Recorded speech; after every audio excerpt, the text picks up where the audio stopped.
Hey guys, it's Vince. Today in this video we are going to cover how to integrate my new 600 ounce motor with integrated braking system into your controller. I'm getting many questions on this. The design everybody is really excited about, but there is some confusion on how to take this motor and put it within your system, or for that matter, put another device in your system to be controlled by a single e-stop switch. And this is what I'm about to show right here in this diagram. Now, you can see we have our e-stop switch here. Nothing fantastic about that. It's all the same basic setup. You're going to notice on your e-stop switches, typically you have a red side, and on the opposite side, if you flip this over 180, it would be a green side. The red side is going to function as a normally closed switch, and that is the safest way to operate your switch. So therefore, for our application, we're going to wire it to the solid red side. Now you can see here I have two terminal bus bars used to prevent daisy chaining. Now I've already discussed daisy chaining along with Gecko Drive. They've discussed it as well. You do not want to daisy chain, meaning you're going to connect multiple connections to these single terminals right here. You use a bus bar. I'm going to put a picture of a bus bar up so you know exactly what I'm discussing. But a bus bar simply is a terminal bar that allows for multiple connections. And you can see here I've identified that with this small diagram on each side. Now why we want one on each side is naturally we have two terminals here for this switch for a single connection. Once we utilize a bus bar on each side of these single terminal points, you've now multiplied them. Meaning now you can hook up multiple connections all right here to the bus bar, and then just have a single connection coming over to the terminal on the switch, and that allows for the switch, once again, to control multiple devices in terms of its functionality through that actual single connection. And that is exactly what we want to do. This bus bar on each side prevents any daisy chaining and any complications associated with daisy chaining, which I'm hoping many of you guys are not doing that with your system. Again, we have our 24-volt power supply. I'm getting a lot of questions on what kind of power supplies I recommend. I do stock my own power supplies, and I use more of like a buck converter. And basically what that is just a step-down power supply. It'll hook up to a 48-volt in terms of taking the 48-volt input of voltage and then dropping it down to 24 volts. The braking system on the motor requires very, very little amp draw to become active, but the overall principle is that we can shrink down the 24-volt power supply in such a size constraint that it will easily fit within an electronics enclosure. If you guys require that power supply, message me and I'll give you all the specs as far as pricing and whatnot. We can put packages together. Overall, though, what you have right here, and you can see how this is connected, this lead goes to the V-negative lead from your 24-volt power supply. Now, if you don't want to use a step-down power supply, that's fine. You can use a standard 24-volt power supply. 2 amp, 3 amp is more than enough, plenty. And you see here you have your negative lead coming over to this side of the e-stop switch. And again, we're putting it to our bus bar. And now what happens is then we come over here, and here comes another lead coming all the way down, and this lead goes to a V-negative terminal from your 48-volt power supply for the G540. Now, again, I'm using this diagram in conjunction with a G540 system hookup.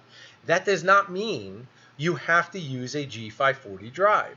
If you are using this motor in another system, of course, the wiring configuration would be slightly different, most likely not going to be crazy different, but it would require modification, in which case there's no way for me to do a video on every possible system and scenario.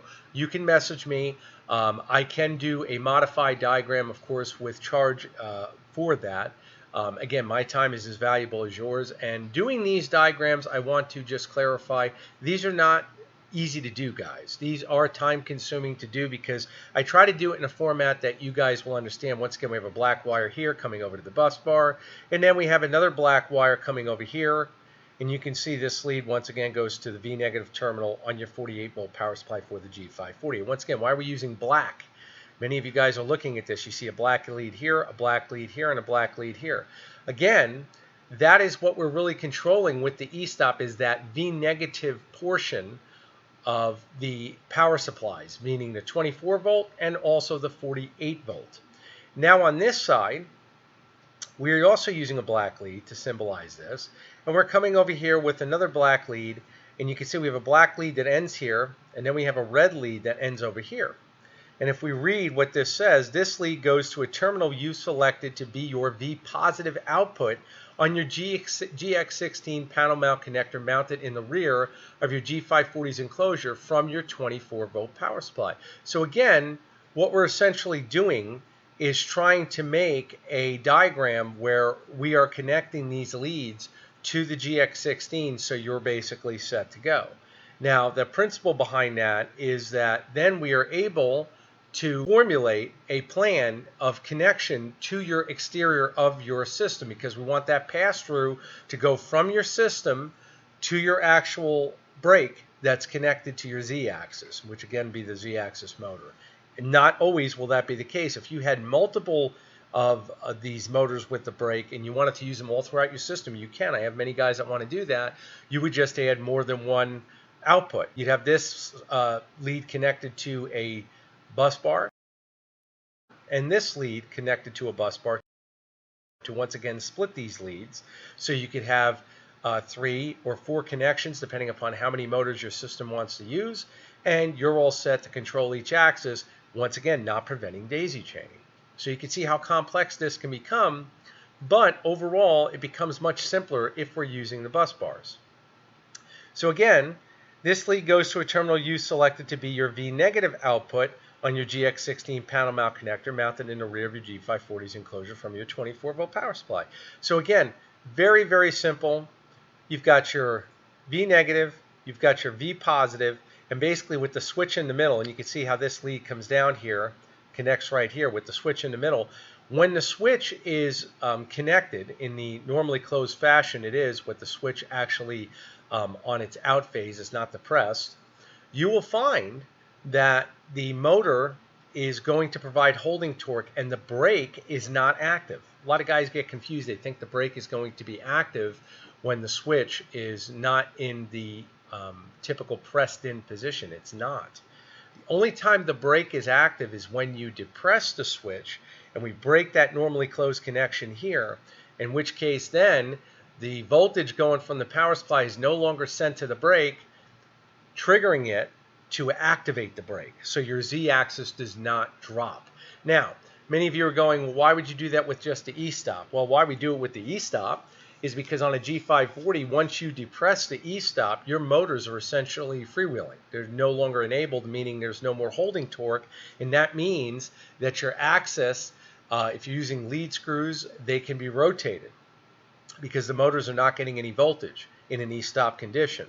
And that's why many of you experience that Z-axis drop when you depress your E-stop or the system has no power. Because if the system is not providing power to the G540 or whatever drive you're using, you have no holding torque going to your motors. So again, naturally, if you're not powering your system, let's say you turn off the on-off switch on the front of it, then there's no power going to your system, meaning the brake would become active immediately because there's no power to the 24 volt power supply along with the rest of the system, therefore the brake becomes active. The thing to keep in mind is that the motor brake becomes active whenever it does not receive a 24 volt voltage. So that voltage being present is what actually keeps the brake from becoming active. Once the voltage is removed, the brake becomes active and therefore it locks your axis. So what we've essentially done here is make it so that the E-stop is allowing voltage to be present when the switch is not depressed, and once the switch is depressed in, the voltage is no longer present, and it allows the G540 to go into red fault mode, and that's what these accessory connections are right here, along with your GX16 connections right here, which I've just discussed, will break that voltage going to your GX16 panel mount connector, which then will be run to your power cable going to your motor's brake from your enclosure, and therefore that will trigger the brake to become active and of course not let your Z-axis drop or whatever axis you have these motors installed on. So again, everything here is set to keep it simple. study the diagram. And I say that because a lot of guys just peruse carefully and go over things kind of in a very fast motion and really aren't digesting what they're looking at. If you take your time though and read everything, you'll see it's very, very simple. You can see this lead over here comes into the terminal bus, and then we've already discussed the split going to the GX16 to support your 24-volt power supply, which is for your brake. And then this lead over here comes down, goes over, and this lead goes to terminal pin 10 on the G540 drive to allow an e-stop condition for the drive. Because the main thing is when we press our e-stop, we want to make sure that the G540 is still able to go into fault mode. So doing it this way allows for these two devices to be controlled, the drive being controlled by the e-stop in terms of it being able to achieve fault mode, and also the power supply being controlled by the e-stop in order to basically remove the 24-volt voltage going to your motor's brake in order to enable it so that your Z-axis motor does not fall from the weight of your Z-axis. So again, really a cool setup, and just shows you guys just how easy this is. Now, for instance, and I've gotten this question many times, if you wanted to enable this switch for multitudes of connections, again, depending upon how many points your bus bar is, you could actually connect multiple devices to be triggered by your e-stop. Again, keep in mind, keep things simple. That's always the best way. And again, I hope that this diagram has helped shed some light on how to integrate the new 600-ounce motor with integrated brake in your system. It's very easy to do. Once you've studied this diagram, it'll all make sense. The main thing is that you have the components you need. Once again, we need a 24-volt power supply. We properly need the two terminal bus bars, one for each side of your e-stop. And then, of course, you go from there as far as your new connections to connect the GX16 connectors, which is what I recommend, the panel mount male connectors, to be used on the back of your electronics enclosure for your G540 or whatever drive system you're using. And then, of course, those connections will be run to the motors with a brake, either 1, 2, 3, or how many you're using.